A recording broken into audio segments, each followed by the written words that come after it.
Bem-vindo a mais um episódio do Novos Clássicos Show, nosso programa de notícias que a gente comenta o que está acontecendo no Brasil e no mundo da forma mais imparcial que a gente consegue. A atualização sobre a guerra da Ucrânia. Então, para quem não sabe, tem uma guerra rolando na Ucrânia. A Ucrânia é um país pequeno, do lado da Rússia, que é um país grande, como a Kamala Harris diria. E a grande notícia é o que o New York Times está falando aqui, que é o Joe Biden, presidente dos Estados Unidos, ele está pronto para aprovar o uso de armas ocidentais de longo alcance pela Ucrânia para que ela ataque dentro da Rússia. Então, para resumir o status da guerra, tem uma notícia aqui do New York Times que está com um mapa bem bonitinho, cara. É outra. Que é esse daqui. Não é a última ali, eu acho. Não, essa aí, esse. Que, enfim, tá mostrando aqui qual foi o desenvolver da guerra nos últimos semanas, que é a Ucrânia, isso aqui as cores que estão mais saturadas, assim, as cores que estão mais fortes, é o que rolou desde 1º de junho. Então, nos últimos 3 meses, mais ou menos. Quase 3.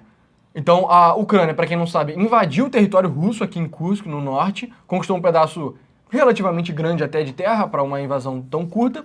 Tudo isso aqui que tá rosinha mais claro, que é toda a região de Luhansk, metade da região de Donetsk e um pouco do sul propriamente dito da Ucrânia. Já estava ocupado pela Rússia antes, e a guerra está meio que estagnada, a Rússia está avançando pouco, e eles estão conseguindo avançar em direção à cidade aqui de Provosk. Né? E o que acontece? O desenvolver da guerra agora, ele já está mudando. Então, o que todo mundo está dizendo é a diplomacia da guerra, ela tem mais a ver com negociação de paz, entendeu?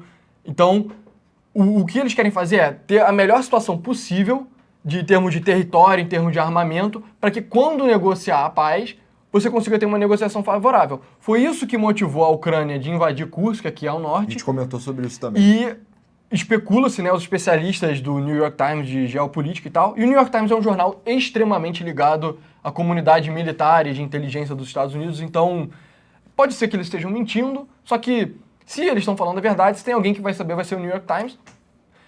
Toda a questão que está acontecendo agora é que França e Reino Unido, Inglaterra, como preferir, já meio que se decidiram na necessidade de fornecer mísseis que tenham alcance para a Ucrânia conseguir atacar para dentro do território russo. Hoje ela está limitada a ataques ali na borda da fronteira.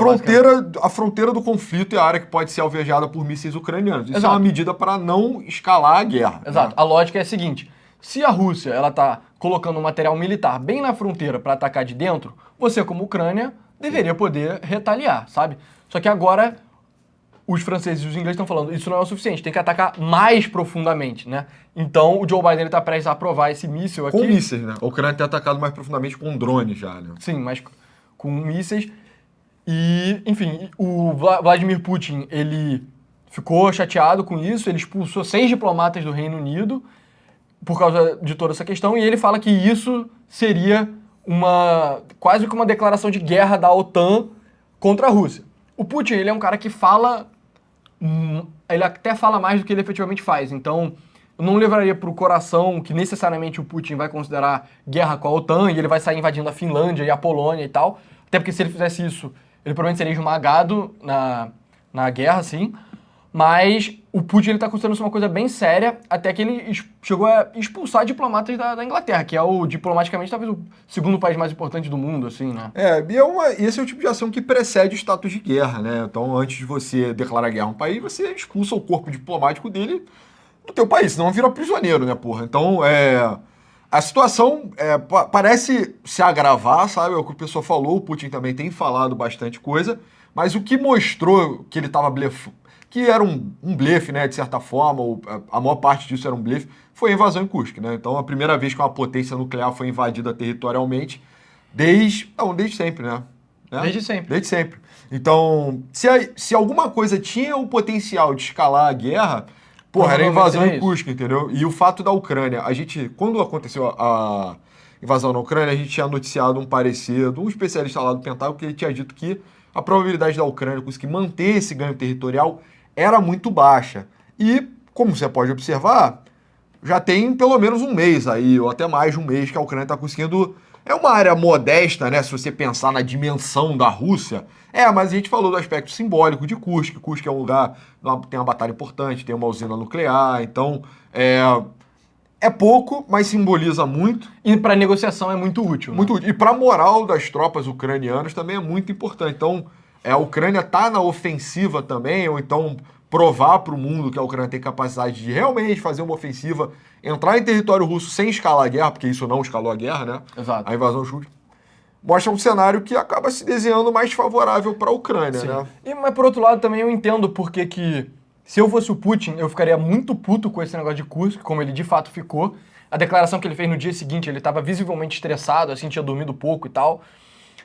Mas também você vai jogar uma bomba nuclear porque invadiram Kursk? Tipo, sabe? Tipo, é aquele negócio, as pessoas estavam com medo, porque, pra quem não sabe, tem vários tipos de bomba nuclear. Tem as bombas nucleares gigantes que ficam nos submarinos nucleares, que são pra você matar civis da sua população do inimigo, que, enfim, isso aí não tá nem sob cogitação ser usado agora, mas tem bombas nucleares menores, que seriam as bombas nucleares táticas, que você usa pra conseguir objetivos de guerra, especificamente, né? As pessoas tinham medo do Putin usar uma coisa dessa, só que, cara, se ele usar uma bomba nuclear, eu sinto que o downside dele, né, diplomático, moral, né, porque o Putin, ele tá tentando fazer uma afronta moral, sabe? Ia cair muito, então, a não ser que a Ucrânia comece a invadir Moscou e destruir Moscou e etc., que provavelmente não conseguiria fazer militarmente, você vai jogar uma bomba nuclear tática? Não vai, entendeu?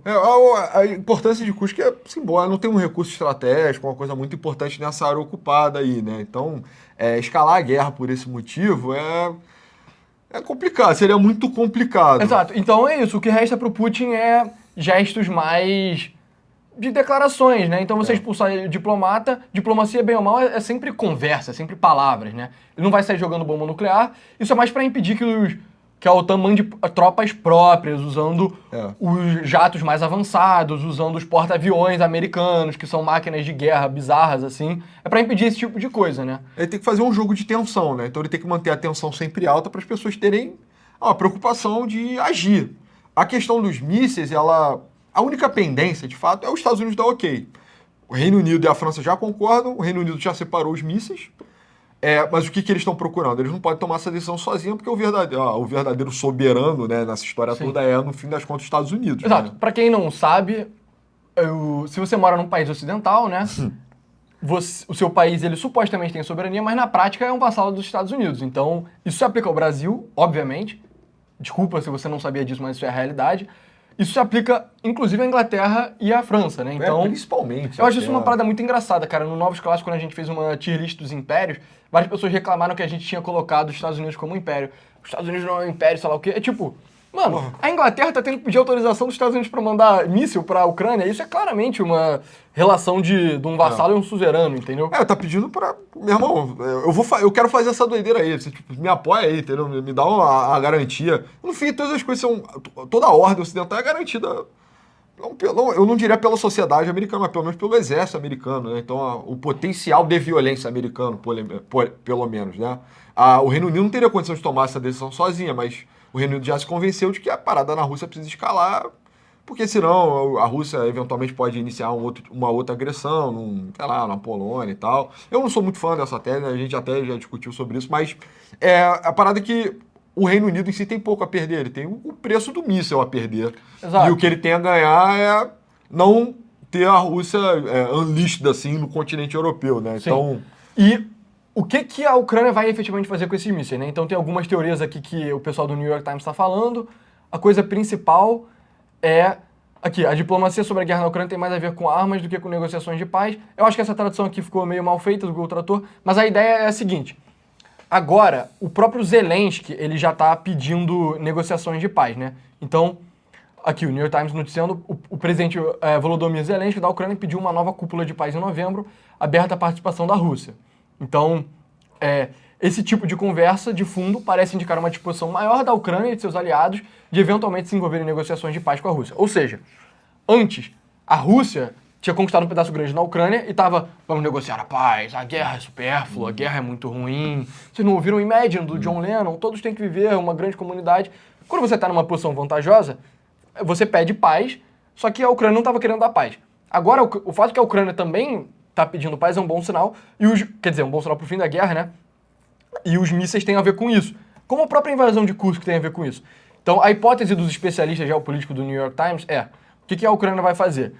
Talvez isso consiga inverter o momentum da Rússia aqui na região oriental. Então, principalmente perto da cidade de Pokrovsk aqui, a Rússia conseguiu avançar bem, esses mísseis poderiam ajudar a combater isso. Os mísseis eles poderiam atacar ativos militares russos que estão posicionados mais ao interior do que imediatamente na fronteira, justamente para poder tentar inverter a situação desse avanço lento russo.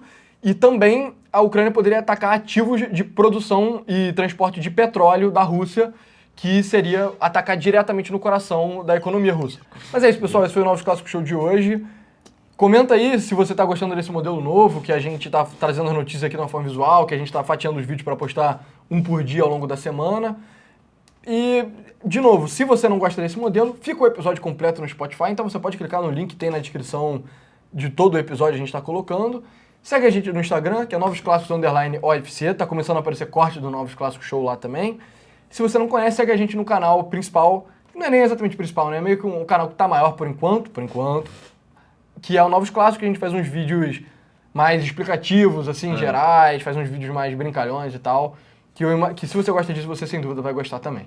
Pois é, então a gente está tentando, tá refinando esse modelo, né, para chegar numa forma ideal, né, tinha um modelo que era ideal antes, esse aqui é melhor em vários aspectos, a gente pode conversar sobre isso um dia, mas é isso, se acostumem, mas estamos tentando melhorar, então deem feedback. E se você não gosta, vai no Spotify.